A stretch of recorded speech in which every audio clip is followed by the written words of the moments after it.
Morning.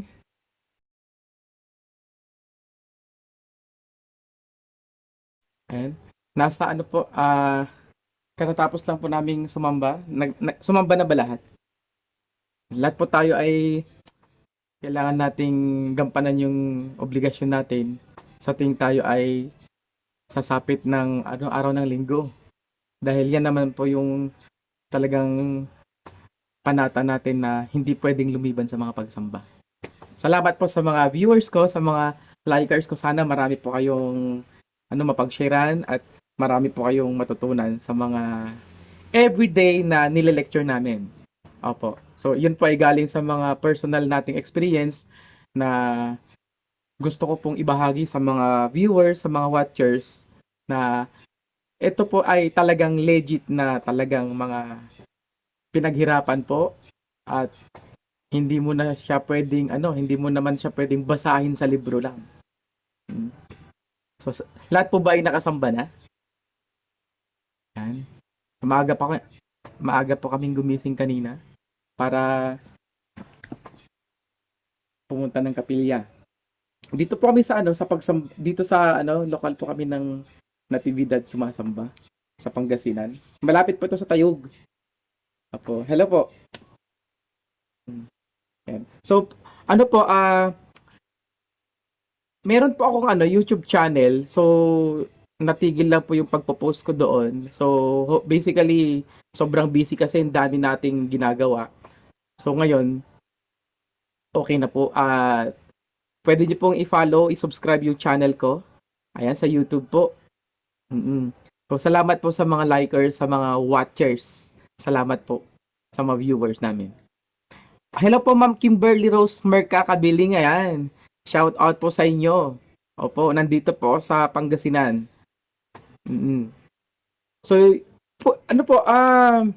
may nagtatanong din na ano ba yung diferensya ng anxiety at saka depression? Actually po, ang anxiety tsaka depression ay nakakonektado yan sa nakaraan tsaka sa kasalukuyan. Nade-depress ang isang tao kasi ang lagi po niyang naalala yung mga bagay sa mga nakaraan na yung may mga pagsisisi na sana ganito, ganyan ganyan. So wala kasi tayong pwedeng wala po kasi hindi kasi natin pwedeng ibalik yung mga nakaraan.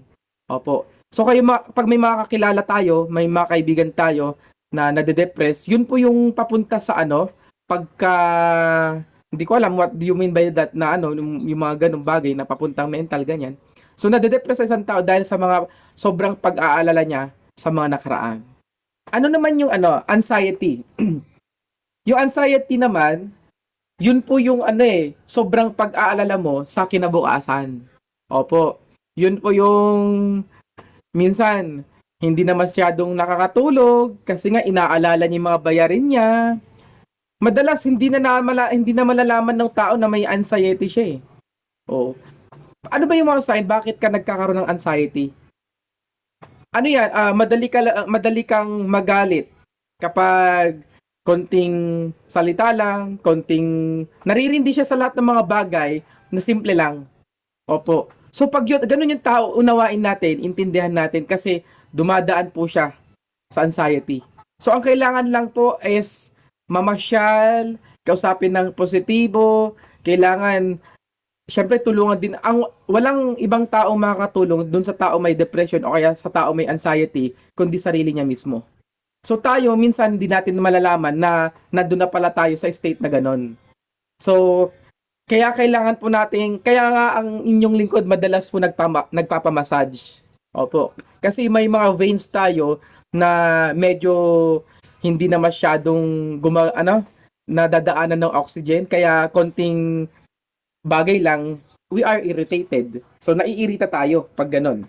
So alam nyo, may mga kaibigan din akong na dumadaan sa anxiety sa sobrang pag-alala niya sa mga utang niya. Oo. Pero alam nyo ang pinakagamot po niyan? Alam po ninyo. Kailangan, 'di ba linggo ngayon? Kailangan sumamba tayo. Kailangan religiously umattend tayo ng mga pagsamba. Kung anong mang religion meron ka, good yan. Kasi malaking bagay po yun para maibsan ang anxiety at saka depression. So yung mga nade-depress na matao, tulungan natin.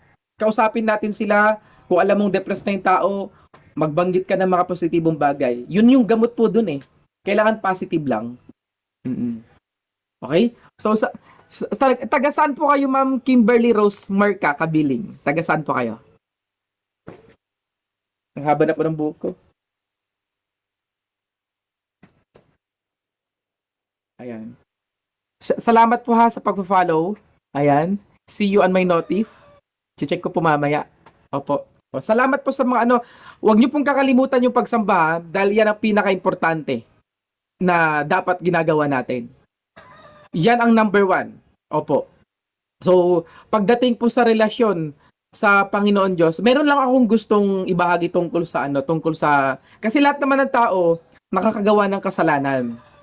Pero tingnan niyo, bakit may mga tao, ang ganda ng topic natin, bakit may mga tao na alam niyo po yung Holy Spirit?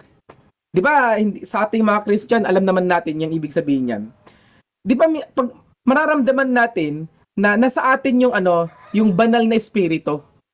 Kapag nasa puso mo yun eh, malalaman mo yun eh, hindi na pwedeng kasi ikaw kasi pag malayo ang espiritu, ang pakiramdam mo parang you are empty every day. Kahit na gaano kalaking dumarating na mga biyaya, kahit na gaano kalaki ang mga blessing na nahawakan natin, parang may kulang. Nagigets niyo po, parang may kulang. So, ganon, ibig sabihin, lumalayo yung Holy Spirit. Pero, may time din, at madalas, nararanasan natin, kapag tayo ay power na power, kapag sobrang energetic natin, di ba, nararamdaman natin, na, nasa atin ang Diyos, na lagi niya tayo ginagabayan. Kaya nga may tinatawag na, blessing na may basbas. Kasi doon natin na-feel na tayo ay ginagabayan ng Diyos. Napakaganda ng ating kasi maraming mayayaman nakakalimot sila. Opo, nakakalimot sila.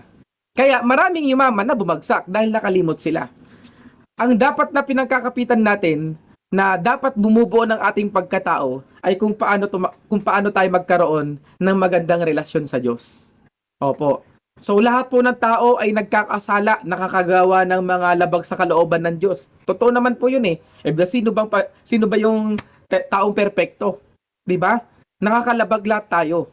Pero minsan pag humihingi ka ng tawad, ang ganda ng pakiramdam dahil kasi nga alam mo yung nasa iyo pa rin yung Holy Spirit. Oo. Kasi po depende yan sa relasyon mo sa Diyos. Ang pinag-uusapan po natin ngayon mga kaibigan, mga viewers, ay tungkol dun sa relasyon mo sa Diyos. Kasi po, for the whole week, ang pinag-uusapan natin ay puro blessing, mga positivity. Pero kailangan pag-usapan natin yung pinakapundasyon. Yung pinakapundasyon na yun yung relasyon mo sa Diyos. Kahit anong religion, wala naman pong discrimination. Lahat po tayo open sa lahat ng religion. Pero ang point ko lang is, kumusta yung relasyon ng tao dun sa Diyos? Dahil, alam niyo po, ang pinaka-essence ng buhay ng isang tao ay ginawa tayo ng Panginoon Diyos sa pamamagitan. Tama? Sa pamamagitan ng kanyang pagmamahal sa atin. So, yun lang yung natatanging dahilan, nag-iisang dahilan bakit tayo binuhay ng Diyos. Ano po yun? Para sambahin siya.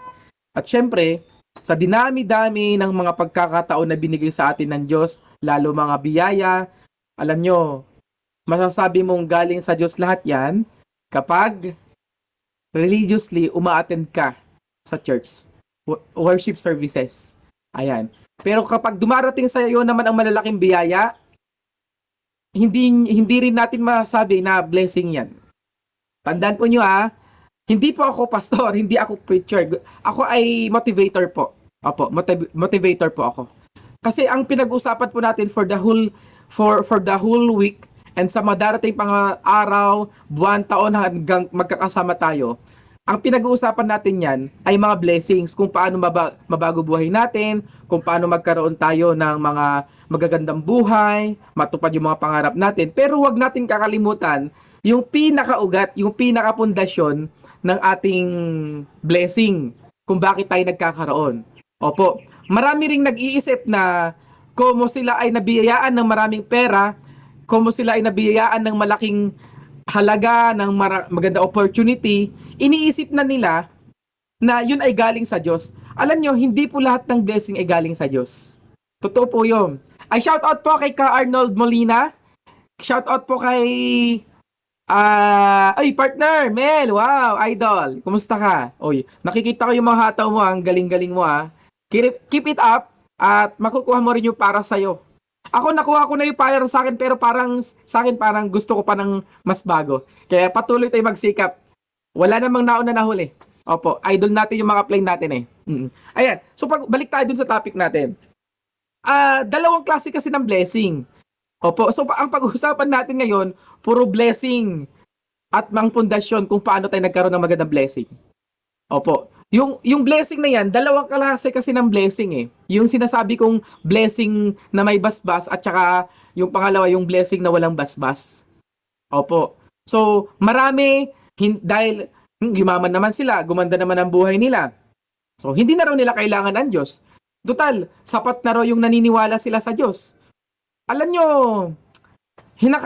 nakalagay naman sa Biblia po eh, na mayroong pananampalatayang buhay at saka may pananampalatayang patay. Oh, ganun din ang blessing. May blessing na may basbas at may blessing na walang basbas. Opo. Ano yung blessing na may basbas? Yun po yung nararamdaman mo pag napupunta ka sa church. Nararamdaman mo yung espiritu ng Diyos. Na, alam mo yun, hindi may paliwanag yun eh, self-explanatory. May mga blessing din, akala ng ibang tao galing sa Diyos, na hindi nila maisip, hindi nila ma-realize na may mga blessing na galing sa diablo. Na akala nila, yon ay galing sa Diyos. Nagagets po ninyo yon? Kaya nga, ang daming nagagawang hindi maganda. Hindi siya, kumbaga, mapangmata siya sa tao. O may mga ganong blessing eh. Nakakalungkot mang isipin, may mga kakilala tayo na ang daming magagandang biyaya na dumating sa buhay nila, kumpleto, rekados, kapatid, normal, mainggit tayo in a positive way na kailangan magsikap tayo, pero wag tayong mainggit in a negative way na, buti pa sila, ganyan, sila na lang, ganyan. So wag ganon, kasi bakit? Tandaan po ninyo na ang blessing po ay dalawa yan. Hindi porke binibigyan na ang tao ng maraming pera ay galing na yun sa Diyos. Madalas, at yun ang talagang minsan kalakaran. Akala ng isang tao, ito nakakalungkot, nakakatakot, hindi man lang niya nalaman na yun ay paraan ng Diyos, ay paraan ng diablo.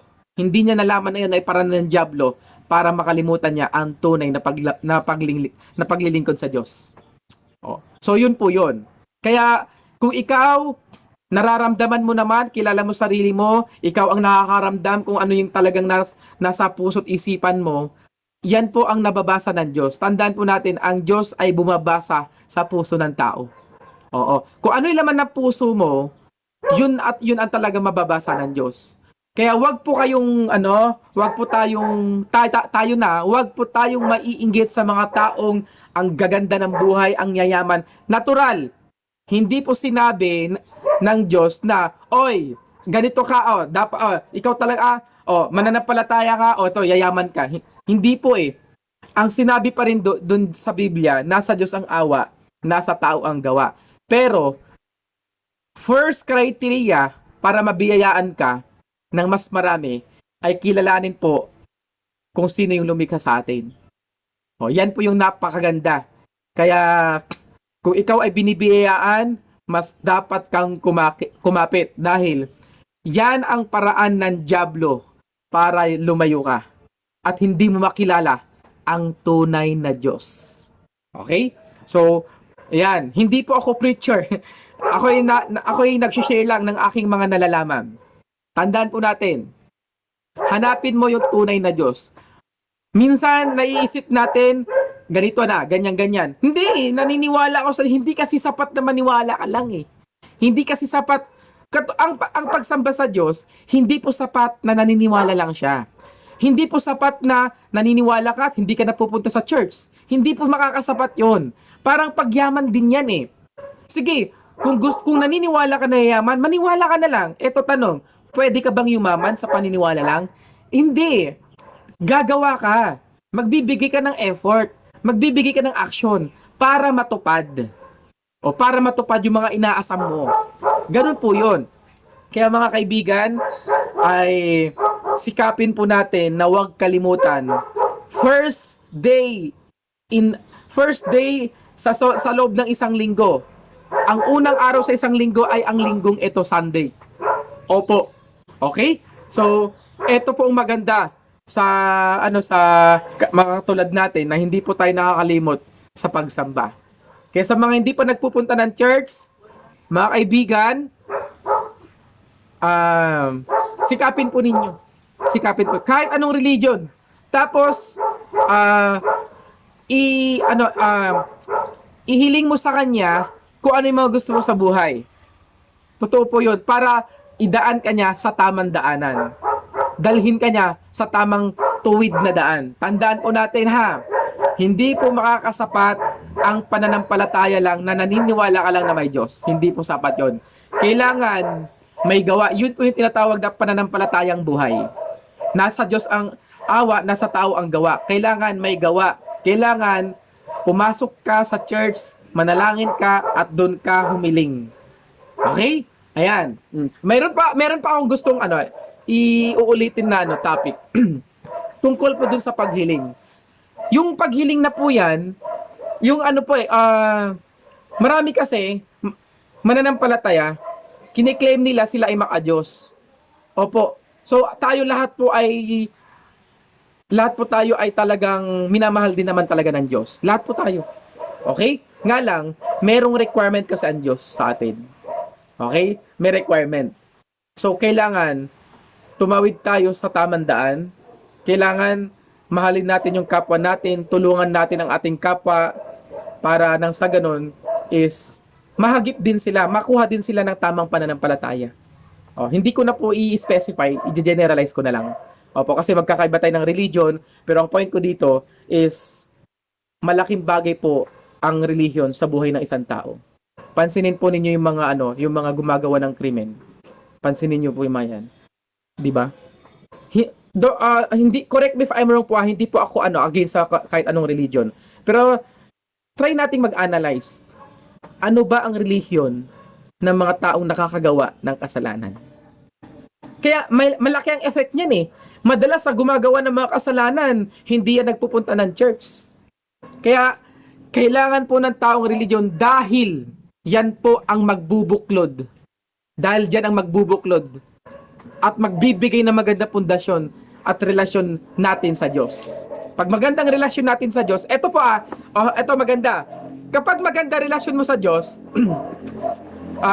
pag nagkasala ka, kunting panalangin mo lang, mapapatawad ka. Tingnan niyo po yung mga yung pangit ang relasyon sa Diyos. Kunting kasalanan lang, tiwalag agad. Nagigets?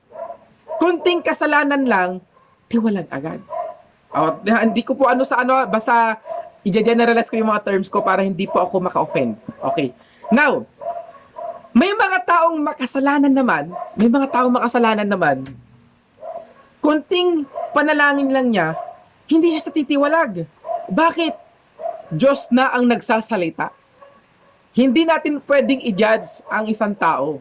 Ang tanging makapag-judge lang sa isang tao. Kaya sa mga kauri natin ng mga pananampalataya, wag po kayo magtaka bakit yung tao, ang dami na nagagawang pagkakamali, pagkakasala niya sa buhay niya. Bakit? Ang sasagot nun ay relasyon niya sa Diyos. Di ba? Yung relasyon mo ang sasagot dyan eh. Hindi naman sinasabing perpekto ang lahat ng tao. Walang ganon. Pero kung yung relasyon mo sa Diyos, kahit makasalanan ka, abay sigurado ako, mas malapit ka sa kawali ng Diyos. Okay? Mas lapitin ka ng biyaya. Oh. 'Di ba? Ganun po 'yon. Kaya sikapin po natin. Ay, hello partner Jomart, hello po Carlos Keta, Damo Lili, kamusta po kayo? Oh, Siren, kumusta ka? 'Di ba? Ganun po 'yun eh. Kaya ingatan po natin ang ating pinaniniwalaan, okay? Ah, ingatan natin ang ating pananampalataya. Okay. So, total Sunday ngayon, open naman tayo sa gusto ko i-connect ito sa negosyo. Okay. Pagdating naman sa negosyo, may mga tao, pag tinanong mo, at wala pong tao diyan. Correct me if I'm wrong. Wala pong tao na pag tinanong mo, "Oy, gusto mong yumaman?" Wala. Ang sasagot niya, magpapaniwala, "Hindi, ayaw kong yumaman." Kalokohan yan. Wala pong taong gano'n. Siguro namimiloso po lang, pero at the back of his or her mind, gusto niya talagang yumaman. Walang taong gustong maghirap. Lahat tayo gustong guminhawa. Nga lang, ang pananampalataya at saka pagyaman, may kahalintulad. Kaya nga nababanggit ko kanina, may pananampalatayang patay at saka may pananampalatayang buhay. Ano yung pananampalatayang patay at saka buhay dun sa pagyaman? Ito yung pananampalatayang patay. You believe na pwede kang yumaman. You believe na aasenso buhay mo. Pero hanggang naniniwala ka lang. Paano ka nga naman yayaman? Kasi nga, pananampalatayang patay, wala sa gawa. Pananampalatayang patay, naniniwala ka lang, pero wala kang gagawing action. Paano ka naman yayaman? Sa pagyaman naman, sa totoong pagyaman, ito yung pananampalatayang buhay sa pagyaman. So, naniniwala ka na pwede kang yumaman, na yayaman ka, gaganda buhay mo. Pero, tatrabahuhin mo. Yun po yung pananampalatayang buhay sa pagyaman. Kailangan may action. Yung pananampalataya sa Diyos. Yung pananampalataya sa Diyos, merong pananampalatayang buhay at saka patay. Kaya sabi ko kanina, pagpatay, naniniwala ka lang na may Diyos. Pananampalataya, iyon na patay. Ano pa? Yung naniniwala ka na ang Savior mo is si Jesus Christ. Hindi po sapat yun. Pananampalatayang patay. Okay? Kailangan buhay. Dapat, pupunta ka sa tamang pagsamba. At hindi ko na po yun masasagot. Ang makakasagot lang po nun ay Biblia. Opo? So, isineshare lang po namin, kumbaga, sa pintuan ng maraming opportunity, ako po'y tumatayo bilang gwardiya. Imagine natin na gano'n, na nagsisilbing, eto gagawin mo, i-open up ko yung mga detalye, pero hindi ko madedirect. Bakit? Kasi po, ikaw ang maghahanap ng tamang kahinatnan mo sa buhay na to at sa iyong tamang pananampalataya. Kaya mag-ingat-ingat po tayo sa mga bagay na pinaniniwalaan natin. Bakit? Ito, maraming tao naniniwala tungkol sa pagyaman. Yayaman ako dito, ganyan-ganyan. Kung naniniwala kang yayaman ka, eto tanong, nasa tama ka bang sistema ng pagyaman? Hindi kasi pwedeng maniwala kang yayaman ka tapos ang trabaho mo hindi pwedeng magpayaman. Tandaan po natin, not all opportunities can make you rich. Iilan lang dyan ang pwede magpayaman sa'yo. And yet, kung naniniwala ka, nayayaman ka, dapat pumunta ka dun sa tamang sistema ng pagpapayaman. Tapos trabahuin mo. Ganon din po ganon din po ang tamang pagsamba sa Diyos. Naniniwala ka na talagang totoong maliligtas ka, na totoong magandang kahinatnan mo sa merong pananampalatayang meron ka. Pero, eto tanong, sigurado ba? Para malaman mo sagot, nasa Biblia lahat yun. Okay? Ano pa? Tungkol sa pagyaman tsaka sa papuntang heaven. Lahat naman tayo naniniwala sa heaven. Tama? Ito po yun. Parang pagsakay po yan ng bus. Ang pagpunta sa langit ay parang pagpunta sa isang lugar kung saan halimbawa katulad ng Manila or ng Baguio, o let's say Baguio, mas malapit tayo sa Baguio. Nandun na yung pananampalataya niya nung taong pasero na pupunta siya ng Baguio. Ito i-connect ko po dun sa religion, dun sa pananampalataya ng buhay. Okay. First, ito. Naniniwala yung tao, pag pasahero, katulad mo, ikaw, tayo lahat, nagiging pasahero tayo, passenger. Naniniwala tayo na pupunta tayo doon sa Baguio. Ito ngayon ang tanong. Inilalaban mo na pupunta ng Baguio patay kung patay, sinasabi mo, naniniwala ako na makakarating ako ng Baguio, pero ang nasakyan mo, papuntang Manila. Nasaan yung paniniwala mo, mapupunta ka ng Baguio? Eh yung katawan mo, nakasakay ka na ang tatak ng bus na sinasakyan mo ay papuntang Manila. Okay? Hindi ko po siya lalaliman. Bahala po kayo mag-interpret sa gusto kong iparating sa inyo. Pag-usapan po natin total Sunday ngayon pagdating sa Christianism, lahat po tayo Christian. Ito i-share ko lang po. Ngayon, pupunta tayo sa pananampalataya, which is ito ang dapat na pinaka-importante na binibigyan natin ng time. Di ba? Yung sinasabi natin kanina na, oo, nananampalataya ka, naniniwala ako ganyan ng Diyos, naniniwala ako sa Kristo na siya magliligtas sa akin. Hindi kasi pwedeng sapat lang yun eh. Nakalagay po sa Biblia lahat yun, hindi pwedeng maniwala ka lang. Naniniwala ka na ikaw ay may save ng Kristo, ng Panginoong Hesukristo, naniniwala ka sa Diyos, pero yung sinasakyan mo naman papuntang impyerno. Gets? Paano ka ngayon maliligtas kung ang sinasakyan mo papuntang impyerno? So, ibig sabihin po, parang pagpunta sa Baguio yan. May tamang sasakyan papuntang Baguio, may tamang sasakyan papuntang langit. At hindi po ako magbabanggit. Bahala na po kayo mag-research dahil ako po, hindi po ako abogado, pero ako yung hindi abogado, pero nangangailangan ako na ebidensya dahil negatibo ang tao pagdating sa mga ganyan. Pero kayo po, bahala kayo mag-research. Okay? Tungkol sa pananampalatayang buhay at pananampalatayang patay.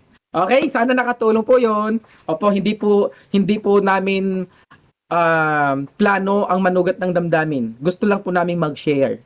Kasi po, baka yung paniniwala natin sa sarili nating yayaman tayo, hindi naman tayo yayaman. O naniniwala ka lang, pero wala ka sa tamang pagyaman. O ganun din po sa pangkaligtasan. Okay, ayan. So, shout out po ha kay Sir Albert Carillo. O, shout out po. Wow! Shout out sa'yo ka Norbe Agustin, tsaka, Melvin Agustin, kumusta kayo dyan sa Isabela? Tsaka Iscrino pala. Ayan. Sana po marami po kayong natututunan sa akin kasi ito po yung paraan ko para makipagkwentuhan sa inyo. Dinadaan po natin sa social media. Kasi po tayo ay negosyante, pero syempre hindi pwedeng pera-pera lang. Natural, lahat ng negosyo, lahat ng negosyante, ito habol. Pero hindi pwedeng laging ganito. Kailangan meron din siya. Kasi siya po ang nagbibigay ng mga biyaya sa atin. Tatandaan po natin. Tatandaan po natin. Baka yung biyayang meron ka, iniisip natin na yan po ay galing sa Diyos. Baka minsan, galing pala sa dyablo. Yan ang paraan para mabulag tayo ng maling pananampalataya. Okay? Ayan. Shout out po, Jojo Palyes. Kumusta ka, sir? Shout out sa'yo, Jomart. Oy, Jomart! Kumusta ka na? Nadadrive mo na ba yung brand yung kotse mo? O, di ba? Ako na nagbanggit. Kalalabas lang nung sasakyan ni partner Jomart, hindi ka nagpaparamdam. I-picturean mo sa FB, partner. Pwede ka mag-picture sa FB. Para makita naman yan. Ayan. Ay! Hello, ma! Andito pala si mama. Psst! Tagtagari, Jomart, Oo. So, dyan, dadaan kami sana sa Maliko, Jomart, kaso nga lang, nagka-problema yung daan. Nagka-problema yung daan. Jomart, tagtagari, nagwapo ka, nagdadrive ka ti brand yung lugan mo. Iinugan naktuman. At ka talaga, Jomart. Ay, salamat, Jomart, sa regular na nagdadrive ka na sa Manila, ay sasakay ako sa'yo. Opo, Lansley. Yes, ingat po tayo ha. Kahapon, nung dumaan ka, hindi ko na i-live kasi, siya, ano ba yan? Grabe yung landslide. Nagsisimula pa lang, nakakatakot talaga. So, yung trabaho po namin, talagang, syempre, ganun talaga eh. Pero bahagi po yun ng trabaho namin sa mga, kasi gusto namin pasyalan yung grupo namin sa Ifugao. Shout out po kay Nanay Isabel, Tatay Isabel, dun sa manugang nila na si Mia, shout out sa'yo. Opo, shout out kay sa Baguio po at Ate Presi. Yung kamukha po ni Jean Garcia. Kumusta po kayo, Ate Presi? Opo. Paki-follow po. Ngayon ko lang po bubuhayin po yung yung aking FB page, yung YouTube channel na Mr. Vin Motivational TV. Ayan. So, shout out sa iyo, B-Beats. Kumusta ka? Kaagkawili Randy. Wow. Sa mga taga Nueva po, isa po sa pinakamagaling, pinakamurang pagpapagawa ng magandang cellphone. Ayan, si Ka Randy Agkawili, asawa ni B-Beats. Opo. Shout out po sa inyo, Ninong. Oo, nabasa ko yung Ninong Roldan, nabasa ko yung comment mo. Pa-share rin ka talaga. Kaso nga lang, naunahan ka po ng ma-schedule namin sa Quirino, Isabela, Ifugao, tsaka Baguio, tsaka dito sa Pangasinan. Pero dahil okay na kami, so a week from now, siguro diretso po kami ng La Union, bisitahin yung grupo namin dyan, then go po kami ng Ilocos. Opo. Salamat po sa pag-tune in ninyo. Opo. Tulungan po nawa kayo ng Diyos na dumami pang biyaya sa bawat isa sa atin. Wait lang. Meron pa akong gusto i-share. Merong tungkol to, kasi gusto ko pag-usapan po natin ngayon tungkol sa mga biyaya. Kasi bago natin pag-usapan, bukas na naman, puro negosyo na naman. Puro iba't ibang magagandang lugar na napupuntahan natin na ipapasyal namin kayo. Pero this time, dahil Sunday, unang araw po ng linggo, Sunday, hello po kabagis, Ka Eloisa. Shout out po sa inyo. Wow, ang cute ng mga anak nyo Pahingin ng mga boodle fight ninyo. Opo. So, ako po, hindi po ako matalino, hindi po ako magaling. Gusto ko lang pong i-share yung mga experiences ko na pagdating po sa pananalangin kasi, wala pong lamangan sa pananalangin. Wala pong problema sa pananalangin. Bakit po? Kahit anong klaseng panalangin yan, pinapakinggan niya ng Diyos. Nga lang, saan yung may problema minsan? May problema minsan doon sa taong nananalangin. Bakit? Ganito po yun. Ngayon, nananalangin sila. Mayroong isang pamilya na nananalangin na ganyan. Kapag nananalangin sila sa personal nila, ang sabi doon, lumuluhod pa yan pag nananalangin Syra, nice one ups. Grabe ka. Lumuluhod pa yan pag nananalangin, sabi niya ganyan. Lord, tulungan niyo kami, Lord, please. Please, Diyos, ang Diyos mabait, sabi nga dun sa Biblia, di ba? Ito yung formula dun sa Biblia. Humiling ka at bibigyan kita. Okay, syempre, pinangako ng Diyos yun sa atin. Ngayon, may humihiling. Agan-anug-og, sinisipon sa sobrang pangingiyak, lumuluhod yan, nananalangin ng taimtim. Lord, please, tulungan niyo ako, Lord. Sabi yung ganon. Sabi niya, Lord, sapat na po sa amin, sana bigyan niyo kami ng makakain kahit 3 beses lang sa isang araw. Makatawid kami. Na makakain lang kami sa loob ng isang araw, 3 beses.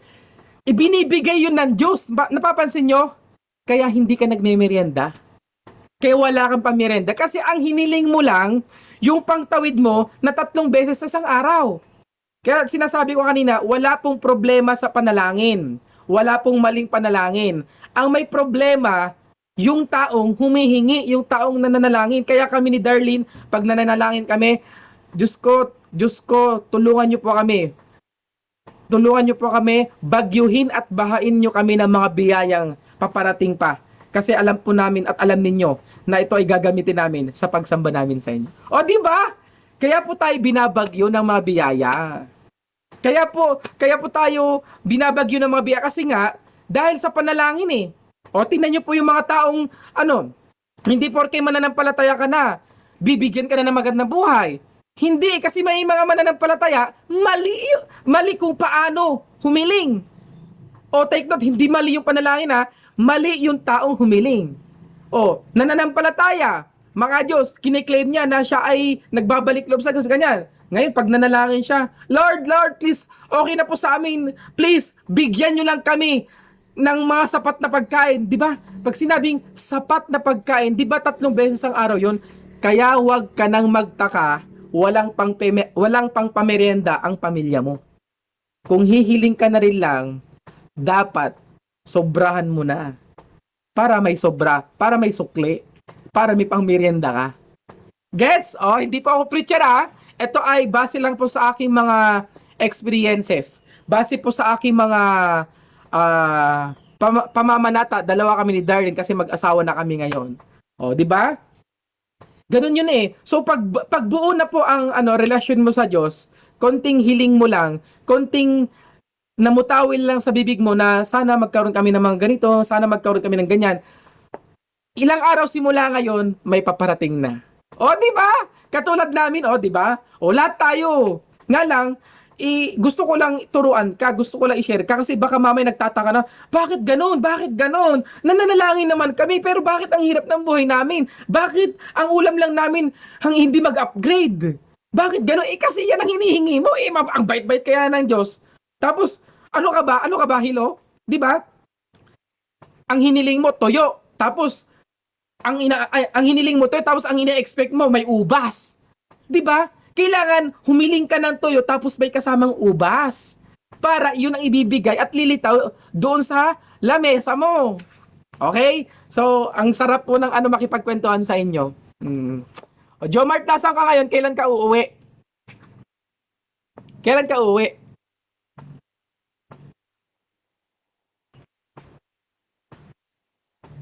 So, yun po. Ay, mamaya. Ingat ka sa biyahe mo, ha. Oh, nakita ko yung sasakyan mo. Ang ganda-ganda na sasakyan mo. Oh, model 2024. Oh, ingatan mo yan. Oh, katulad ng pag-iingat mo sa asawa mo. Oo. Iniingatan ka naman ng asawa mo eh. Oh. Pero sana, maingatan mo yung buhay mo dyan kasi syempre, sasakyan niya. O, swimming pa daw po sila sa beach. Kaya, Oo. Di, basta, ingat kayo partner, ingat kayo dyan. Oo. Oy, kapag magsiswimming kayo, mag-ingat kayo. Oy, hello po, Ma'am Ani Estela Junaldo Rabadon. Kumusta po kayo? Ayan, salamat po sa pag-watch po ng aking mga videos. Hello po, hi po sa sa YouTube channel ko. Ayan. So, binubuhay ko po yung YouTube channel ko dahil medyo maluwag na po ako ngayon. At dahil yung ganito yung panahon, regular po, everyday po, magsasalpak po tayo doon. Okay? Mag-upload po ng mga videos. Salamat po sa mga pagsubaybay. Nakasamba na ba ang lahat? Kami po sumamba na po kanina. Kaninang mga madaling araw. Opo. So, katatapos lang po ng alas 7. Oo. Uulitin ko po ha. Hindi po para manugat ang damdamin. Kung anumang relihiyon na meron ka, goods po yun. Wala pong problema doon. Ang point ko lang yung kanina, yayaman din lang ng kalooban mo, total nagre-relihiyon ka, ibig sabihin, naghahanap ka ng tamang pananampalataya sa Diyos. Naghahanap ka, pero iingatan mo yung pananampalataya mo. Tandaan po ninyo, may pananampalatayang buhay at may pananampalatayang patay. Ang sasagot po nun, kung totoong pananampalatayang buhay yan, Biblia pa rin po ang sasagot. Okay, hindi po ako. Mag-research po kayo. Marami dyan sasagot. Marami dyan, maraming relihiyon dyan. Tanungin ninyo. Marami, open po yan lahat. Okay po sila lahat. Okay? Tapos na rin po sumamba dito sa lokal ng Agoo. Opo. Pero kung tatanungin nyo po ako sa aking relihiyon, PM na lang po. PM na lang po. Kasi ang pag-uusapan po natin is mga general knowledge at general technique, diskarte sa buhay, at syempre, number 1, pananampalataya na buhay. Okay, opo. Ayan. So picture ka partner sa ang laki po ng ng agila diyan sa Agoo. First time ko. Parang singlaki ng bahay o kaya building yung agila diyan. Yung nasa video ko po 'yun nasa reels ko. Opo. So salamat po sa salamat po.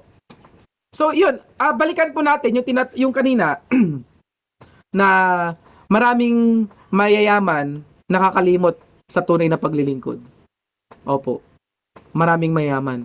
Akala nila, yung yaman nila blessing ng Diyos. Hindi nila naisip na dalawang klase ng blessing. Blessing na galing sa Diyos at blessing na galing sa dyablo. Dahil madalas, yung blessing na yan, ang ginagamit ng dyablo para mahiwalay ka sa tunay na pagsamba sa Kanya. Sa tunay na pag-worship sa Kanya. Opo. So, yun po yun. Kaya, ingatan po natin. At, ayun, habang ikaw ay mahirap pa, di ba? Habang ikaw ay nagsisimula pa, mas magandang, mas lalong kumapit ka sa Kanya. Para, kapag ibinigay na ng Diyos yung para sa'yo, hindi mo na ito makakalimutan. Marami pong yumaman, hindi ko nilalahat. Hindi ko po nilalahat. Marami pong gumandang buhay, pero nawasak ang pamilya. Ano ibig sabihin nun? Blessing na galing sa dyablo.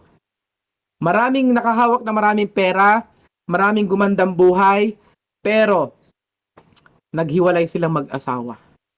So, iingatan po ninyo yung pananampalataya ninyo. Iingatan po ninyo. Hello po, shoutout po ulit kay Ma'am Ani. Salamat po, tama ka dyan, idol. Ay, salamat po sa inyo. Opo. Hindi po tayo nandito para pag-usapan ng problema na may problema. Nandito tayo para makapagbigay ng solusyon or ng kaginhawaan ba sa pag-iisip, kasi marami pong namumroblema sa sobrang problema nila sa negosyo nila, sa sobrang paghahanap ng pera. Opo. Kaya, kung ikaw ay maganda na, gumaganda na buhay mo, mas lalo kang mag-ingat. Pag ikaw dumadami na pera mo, mas lalo kang mag-ingat. Bakit, kapatid? Diyan ka bubulagin ng Diyos para makalimutan ka. Para makalimutan mo rin siya. Okay? So, kung yung pera na yan, sabi ko nga sa panalangin namin ni Darlene, opo, at ng aming sambahayan, ang panalangin po namin, di bali na lang wag kaming yumaman. Kung yung pera na yan, kung yaman na yan, ay mahihiwalay kami sa tamang pagsamba sa Diyos, mas magandang maging mahirap na lang. Pero wala pong tayo magagawa. Binibigyan tayo ng, hindi man ganun kayaman talaga, nakatulad ng iba, pero binibigyan tayo ng kaginhawaan. Para sa akin, okay na po yun. Okay na po yun. Opo. Pero sana, kung sa darating na mga hinaharap, sa darating ng mga araw, kung yung pera na yan ang magbubulag sa atin sa tamang pagsamba sa Kanya, ngayon pa lang, sana wag na tayong yumaman. Ngayon pa lang, sana wag na tayong yumaman. By Amon, masarap naman ang tuyo. Masarap naman ang, dati naman tayo mahirap. Sanay na naman tayo sa hirap ng buhay. Okay? Bonus lang kung gaganda ang buhay natin. Pero take note sa mga hindi pa magandang buhay. Kapatid, alam mo ba, tingnan na lang natin ng positive way, na bakit pag nagsipag ka, katulad ng mga mayaman ngayon, ay yumaman. Kapatid, kung magsisipag ka, yayaman ka din. Okay? So, wag tayong mainggit kasi ito na yung panahon nila. Tandaan mo, lahat ng tao nakahalintulad sa isang butil. Okay? Lahat po tayo nakahalintulad sa isang butil. Katulad po ng alam niyo po yung buto ng kahit anong buto na lang, palay or patani or ganyan, kahit anong klaseng buto, basta namumunga. Oh, kahit anong buto na lang, isipin niyo na lang, yung patani na lang, yung buto na 'di ba? ang buto nagsisimula yan sa sa maliit. Nakahalintulad tayo sa buto eh. Bakit? Kapag ikaw ay nakakaramdam ng kadiliman, nakakaramdam ka ng alam mo yung discomfort na dapat maganda na lang ang buhay mo, tapos eto pa ginagawa mo, na dapat easy go lucky ka na lang, ayaw mo ma-stress. Alam nyo, lahat tayo nakahalintulad sa buto. Kaya lahat ng taong naglalakad na nakakasalumuhan natin, naging kaibigan natin, lahat yan ay buto. Kasi darating ang araw na mamumukadkad yan. Eto tanong, ikaw ba yung buto na okay na itanim? Okay? Ikaw ba yung buto na kapag itinanim, ay mamumunga? 'Di ba?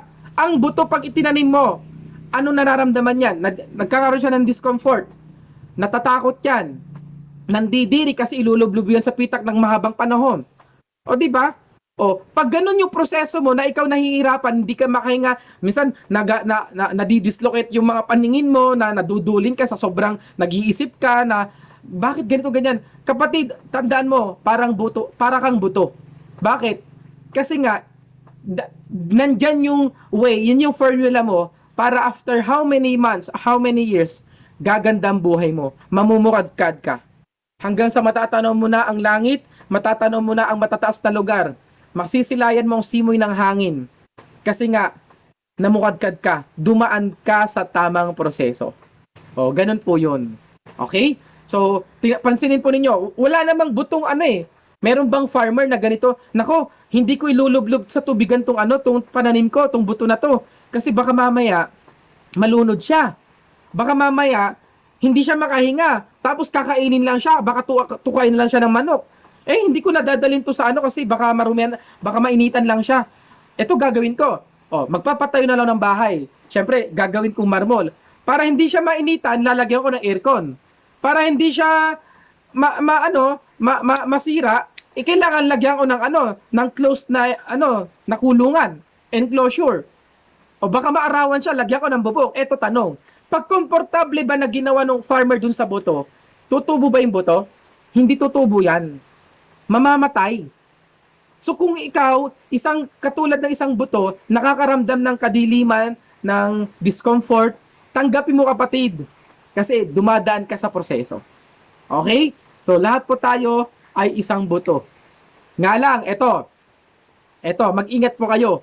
Kung kine-claim mo na tamang buto ka, kung kine-claim mo na ikaw ay magaling na buto na talagang gusto mong tumubo ng katulad ng yung Nara kasi. Alam mo yung Nara? Malit ang buto nun pero napakalaki. Oh, kung kine-claim mo na buto ka, eto mag-iingat ka. Kung gusto mong mamukad ka at tumubo ng maayos, baka nasa maling nasa maling taniman ka. Baka nasa mali kang opportunity. Tama na, ikaw na yung tamang buto eh. Masipag ka, matyaga ka, madiskarte ka. Baka lang, nasa maling opportunity ka. Ay, hello, shout out sa'yo, Mansano Fontane. Oy, Joanne, taga-dupak sa yung asawa to ni Sarlan, si Engineer Sarlan. Kumusta? Pakikumusta mo naman ako, Engineer Sarlan. Shout out sa'yo. Kumusta ka na? Ayan. So, yun po yun. Kaya, may mga tao na nakikita mo magandang skills. Magaling, madiskarte, okay naman, mananampalataya. Pero imagine nasa maling opportunity. Maraming ganyan, nasa maling field, nasa maling opportunity, nasa maling lupa. Kaya ikaw, kung okay ka na sa tingin mo, masipag ka, madiskarte ka, magtanong-tanong ka na ngayon kasi you'll never know, baka yung kakilala mo may mas alam na mas matabang lupa na pag dun ka dinala, mas tutubo ka. Okay, yun lang. Sana natuto po kayo. So, regular po akong magla-live. So, mamayang hapon magla-live po ulit ako bago maggabi. Opo. So, pinapanatili kong okay po atong pag-uusap natin kasi gusto ko po na makabahagi ng experiences. Pwede rin po kayong magkwento sa mga experience po ninyo. Opo. Pwede kayong paki-shoutout po sa mga sa mga watchers po namin, sa viewers po namin. Sa mga nagko-comment, wag po kayong mag-alala, malapit na yung blessing para sa inyo. Sa mga nag-share, opo. O, di ba? Ang pera po ay hindi madadala sa langit. O, napanood niyo po yung live ko na 1 hour kahapon. Yung naka-pink ako, naka-pitch ako ng damit. Nabanggit ko po doon yung kwento. Totoo po yung kwento na yon. Yung kwento ng driver. Oo. Yung kwento ng driver na sinabi niya na sa akin na mismo nakausap ko yung driver taga siya sa amin. Doon, taga ron siya sa amin. Sabi niya, ngayon ko lang na-realize, sir, na buong panahon na nabuhay yung aking boss, na nakasama ko siya sa loob ng mahigit 20 years, siya pala ay nagtrabaho para sa akin. Siya ay nagpayaman para sa bakit? Napangasawa ko yung asawa niya. Ang yaman niya. Sa kapatid, kung yumayaman ka, gumaganda buhay mo, i-enjoy mo buhay. I-enjoy mo. Dahil walang ulit yan. Walang rewind. Ala siya. Lumalakas ng ulan. Grabe po, no? Ito po.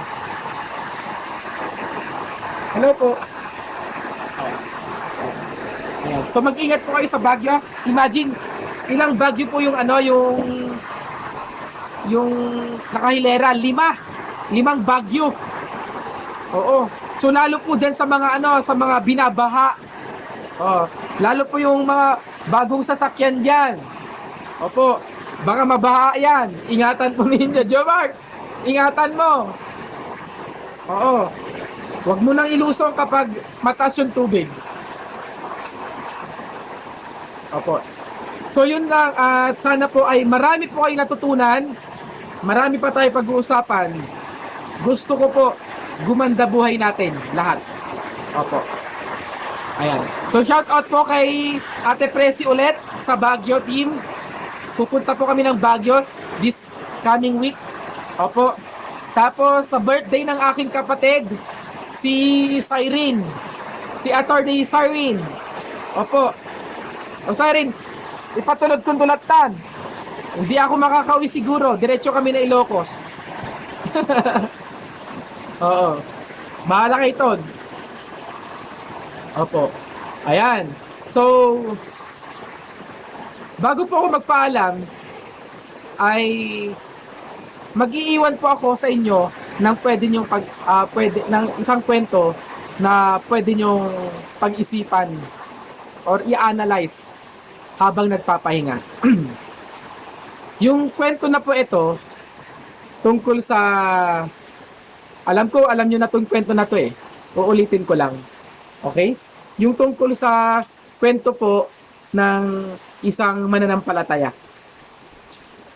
Power up line thinking ko na. Tungkol sa mananampalataya. Yung kwento na to, merong isang tao na masyado siyang mananampalataya. Ngayon, syempre, lumuluod siya, nanalangin siya, parang katulad nito, lakas ng hangin, ang lakas ng bagyo. Sabi, Lord, Lord, ang lakas ng bagyo, Lord. Please, Lord, tulungan niyo ako. Gusto kong maligtas. Ngayon, sabi nung umiling siya, maya-maya may dumating. Kasi nga, yung ilog dun sa tabi ng bahay niya, umaapaw na at umabot sa ground floor ng kanyang bahay. So, ano nangyari? Dumating yung dump truck. Sabi nung dump truck, sabi niya,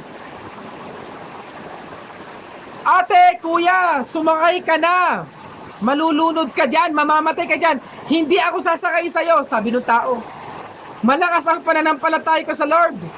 Hindi ako sasakay sa'yo, hindi ikaw kailangan ko, hindi ikaw ang magliligtas sa akin. So, ano nangyari? Walang nagawa yung driver ng sasakyan, yung dump truck. Maya-maya, yung tubig umapaw na, umabot na hanggang second floor. Tapos lumuhod siya, nanalangin siya ulit, umakyat ng second floor. Lord, Lord, please Lord, tulungan niyo ako, Lord. Sabi niyang ganon. Maya-maya, may dumating isang bangka.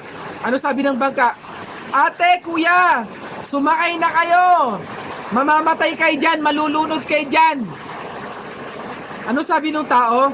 Hindi ako sasakay sa'yo. Ang Diyos ang magliligtas sa akin. Umalis ka na, hindi ikaw ang kailangan ko. Alis ka na. Wala nagawa yung driver ng bangka. Ngayon, umalis yung bangka. Siyempre, malakas ang bagyo, yung ilog, yung tubig ilog, umabot hanggang bubong. Walang nagawa yung tao. At nagpunta siya dun sa bubong at lumuhod ulit. Lord, Lord, tulungan niyo ako, Lord, please. Ayaw ko pang mamatay, Lord. Gusto ko pa, Lord, mabuhay. Iligtas niyo ako. O sabi nung tao, maya-maya, may dumating. Nagbaba ng taling hagdan. Helicopter. Sabi nung piloto, Ate, kuya, sumakay na kayo. Malulunod kayo dyan, mamamatay kayo dyan. Ano sabi ng tao? Hindi ako sasakay sa'yo. Hindi ikaw kailangan ko. Hindi ikaw magliligtas sa akin. Umalis ka na. So ano nangyari? Umalis yung helicopter. Ngayon, ano nangyari din sa tao? Siyempre, wala. Joke lang. Ang nangyari din sa tao, namatay. Namatay yung tao dahil mananampalata siya. Napunta siya sa langit. Kaso nga lang, galit na galit siya. Sa sobrang galit niya, kinatok niya yung malagintong pintuan, gate. Sabi niya, kinatok niya gano'n, tok, tok, tok, tok. Bakit Diyos ko? Bakit Diyos ko? Bakit mo ako pinabayaan? Bakit mo ako pinabayaan? Galit na galit yung tao. Alam mo, meron po siyang narinig na malaking tinig. Ano sabi na malaking tinig? Anak, hindi kita pinabayaan. Nung humiling ka, anak, nagpadala ako ng truck, hindi ka sumakay. Anak, hindi kita pinabayaan. Pangalawang pagkakataon, anak, nakita kita sa second floor. Nananalangin ka. Sinasabi mo mahal mo ako, anak, mahal din kita, anak. Sa sobrang pagmamahal ko sa iyo, anak, anak, nagpadala ako ng bangka, social ka, bangka, hindi ka sumakay. Anak, hindi kita pinabayaan. Maya-maya, sabi niya ulit, anak, nakita kita. Nasa bubong ka na. Mahal kita, anak. Umiiyak ka, nakaluhod ka, anak, hindi kita pinabayaan, humihiling ka. Alam mo ba, anak, pinadalhan kita ng helicopter, hindi ka sumakay, social ka. Ang tigas ng bungo mo, anak, helicopter na, hindi ka pa rin sumakay. Anak, hindi kita pinabayaan. Ano po yung point ng kwento? Ang point po ng kwento, hindi po sapat lang na naniniwala ka na may Diyos. Hindi po sapat lang na may takot ka sa Diyos. Hindi po sapat lang na mananampalataya ka. In speaking of your dreams, in speaking to achieving your goals, nasa Diyos ang awa, nasa tao ang gawa. Oo, hihiling tayo. Oo, mananampalataya ka eh. Maka-Diyos tayo eh. Pero kapatid, hihingi tayo. The mere fact na may pangarap ka, dinadaan mo sa pananampalataya, pero ang sabi ng Diyos sa Biblia, nasa Diyos ang awa, nasa tao ang gawa. Kumilos ka. Hindi pwedeng Diyos ang magtrabaho para sa'yo. Hindi pwedeng yumaman ka dahil sa pananampalataya mo lang.